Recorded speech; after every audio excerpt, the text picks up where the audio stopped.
Selamat siang, Bapak, Ibu dosen, pengampu mata kuliah Ekonomi Pembangunan.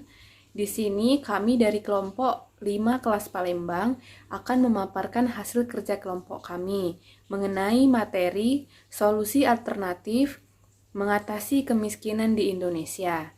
Sebelumnya, kami izin memperkenalkan anggota kelompok kami terlebih dahulu. Saya, Desi Putri Egina, sebagai moderator dan penyaji, dan saya dibantu oleh dua rekan saya, Dahlia Febrianti Samosir dan Zubaidah. Baiklah, di pertemuan kali ini ada 3 hal yang akan kita bahas. Yang pertama yaitu solusi mengatasi kemiskinan di Indonesia.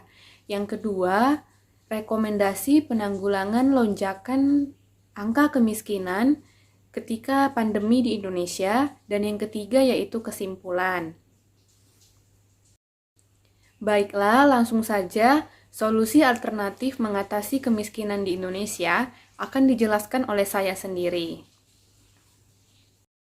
Nah, bagaimana kebijakan pemerintah dalam mengatasi kemiskinan di Indonesia? Apabila secara konsep, kebijakan yang sudah dilakukan oleh pemerintah itu sudah sangat baik. Namun, tidak bisa dinilai secara keseluruhan karena masih hanya sebagian kecil yang terrealisasi. Seperti yang kita ketahui, banyak faktor yang menyebabkan mengapa masih sedikit yang terrealisasi. Seperti tidak jarang kita temui terjadinya hambatan-hambatan seperti penyalahgunaan kekuasaan untuk kepentingan pribadi atau hambatan dalam mendistribusikan bantuan sehingga bantuan tidak tepat sasaran dan hal-hal lainnya yang menyebabkan konsep yang sudah disusun oleh pemerintah itu belum bisa terrealisasi secara maksimal dan tepat sasaran. Oleh karena itu, jika dipandang secara konsep, kebijakan pemerintah sudah baik, namun dalam realisasinya belum. Nah, jika kita lihat dari sudut pandang Islam, ada 3 cara bagaimana mendistribusikan kekayaan agar tepat sasaran. Yang pertama yaitu memberikan pelatihan atau pembelajaran kepada orang-orang yang belum mendapatkan pekerjaan.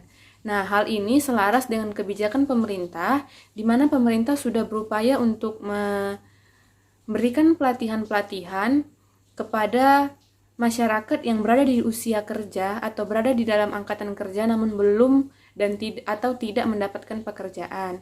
Nah, yang kedua, menurut sudut pandang Islam yaitu melalui pemberian zakat kepada orang yang tidak bisa bekerja dikarenakan cacat atau suatu lain hal. Nah, ini jika kita pandang dari konteks kemanusiaan. Tidak semua orang yang miskin dan tidak bekerja itu karena malas atau karena tidak memiliki uang. Namun sebagian ada yang tidak bisa bekerja karena keadaan fisik atau tubuh mereka memang tidak bisa bekerja karena terlahir tidak normal. Nah, secara manusiawi, kita bisa menyisihkan sebagian uang kita untuk menolong sesama manusia dan memberikan bantuan kepada orang yang benar-benar membutuhkan. Dan yang ketiga, program yang dapat dilakukan dari mendistribusikan kekayaan menurut Islam yaitu dengan membagikan harta kekayaan orang yang meninggal sesuai dengan ajaran Islam.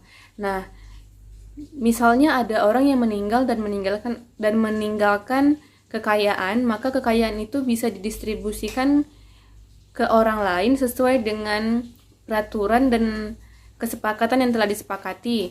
Nah, dengan didistribusikannya kekayaan tersebut, maka dapat mendorong peningkatan ekonomi orang lain karena merasa terbantu dengan pemberian harta yang ada. Baiklah, untuk materi kedua yaitu rekomendasi penanggulangan lonjakan angka kemiskinan di tengah pandemi akan dijelaskan oleh rekan saya Dahlia. Kepada saudari Dahlia, saya persilakan. Baiklah, terima kasih kepada saudari Desi. Selanjutnya di sini saya akan membahas mengenai rekomendasi penanggulangan kemiskinan di tengah pandemi. pertama ada mengantisipasi kebijakan angka kemiskinan di tengah pandemi.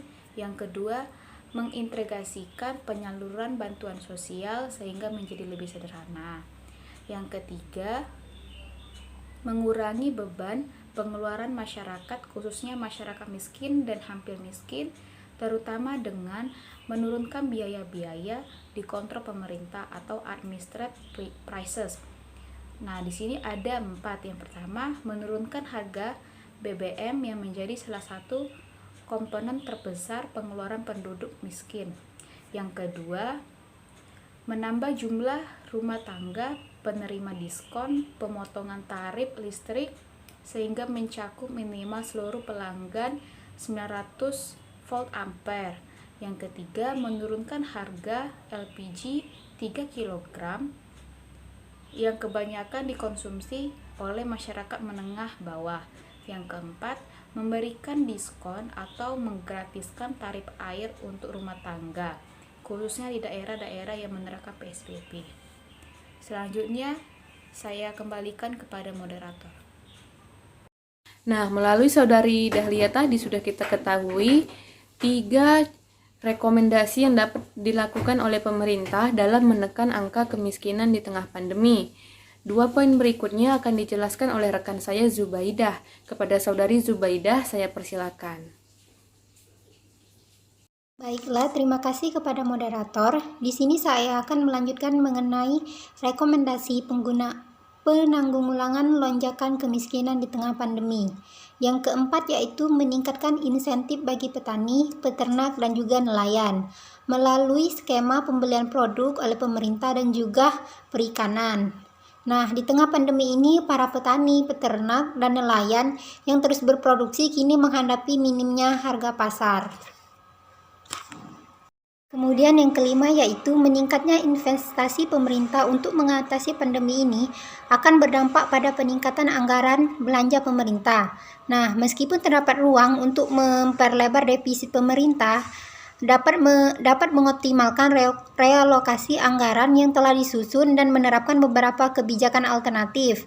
Di antaranya yaitu melakukan realokasi sebagai anggaran belanja modal dan juga sebagai belanja barang APBN dan melakukan pembagian beban atau burden sharing antara pemerintah pusat dan pemerintah daerah dengan mengalihkan sebagian anggaran transfer ke daerah dan dana desa untuk dialokasikan menjadi anggaran bantuan sosial. Selanjutnya yaitu melakukan realokasi anggaran penanganan COVID-19. Nah, di sini misalnya senilai 150 triliun dari total pembiayaan 405 triliun yang semula diperuntukkan untuk mendukung program pemulihan ekonomi nasional yang belum dijelaskan rinciannya. Untuk kegiatan anggaran sosial atau safety net ini, peningkatan anggaran penanggulangan yaitu COVID-19. Yang ketiga yaitu melakukan realokasi anggaran program Kartu Prakerja yang digunakan untuk membayar program pelatihan senilai 5,63 triliun yang tidak relevan dengan kebutuhan masyarakat saat ini, khususnya angkatan kerja yang menganggur akibat terkenanya PHK. Berikut sekian dari saya, terima kasih. Baiklah, terima kasih kepada Saudari Zubaidah atas penjelasannya. Dapat kita ketahui kebijakan yang dapat diambil oleh pemerintah dalam menekan angka kemiskinan di tengah pandemi. Nah, dengan berakhirnya penjelasan dari Saudari Zubaidah, maka berakhirlah juga presentasi dari kelompok kami. Adapun kesimpulan dari presentasi hari ini yaitu kemiskinan merupakan masalah yang berkaitan erat dengan negara berkembang, termasuk negara kita yaitu Indonesia. Oleh karena itu, pemerintah diminta untuk lebih aktif lagi atau lebih giat lagi dalam memperhatikan dan meningkatkan kualitas sumber daya manusianya, sehingga kualitas sumber daya manusia di negara kita dapat lebih berkualitas lagi dan memiliki keahlian atau kemampuan untuk menciptakan pekerjaan. Nah, saat ini pemerintah juga sudah terus menggalakkan melalui dengan pemberian pelatihan-pelatihan, memberikan bantuan kepada UMKM, yang mendorong sumber daya manusia di Indonesia untuk tidak lagi mencari pekerjaan, melainkan menciptakan pekerjaan. Nah, diharapkan bantuan ini dapat terus berjalan dan dapat benar-benar dimanfaatkan oleh sumber daya manusia yang ada sehingga tercipta lapangan pekerjaan yang semakin besar dan semakin tumbuhnya jiwa kewirausahaan di negara kita. Baiklah, sampai di sini presentasi dari kelompok kami. Terima kasih atas perhatiannya. Mohon maaf apabila ada kesalahan dari perbuatan atau tutur kata kami. Kami akhiri, selamat siang.